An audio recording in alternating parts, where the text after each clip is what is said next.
Дыбысты қалай естейміз? Дыбыс дегеніміз кеңістікте таралатын, көзге көрінбейтін серпінді толқындар. Дыбыс тербелетін, теңселетін, дірілдейтін физикалық денелерден шығады. Адам құлағы секундына 16 және одан көп рет тербелетін дыбыстардан бастап, секундына 20 000 тербеліс жасайтын дыбыстарға дейін естиді. Біздің құлағымыз қатты дыбысқа қарағанда баяу дыбыстарды жақсы қабылдайды. 30 децибел көлеміндегі шу қалыпты болып саналады. 80 децибелға дейінгі дыбыстар адамға зиян келтірмейді.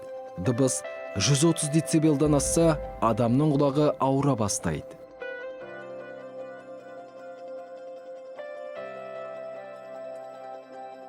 Дыбыс толқындары тек ауамен емес, су және қатты денелер арқылы да тарала береді.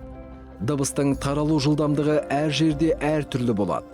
Мысалы, суда дыбыс ауаға қарағанда тезірек тарайды. Қатты заттарда дыбыс сұйық және газға қарағанда тезірек таралады. Ал ғарышта дыбыс мүлдем таралмайды. Онда үнсіз тыныштық орнаған. Дыбыс деңгейінің қаттылығын өлшеу үшін арнайы өлшем бірлік қолданылады.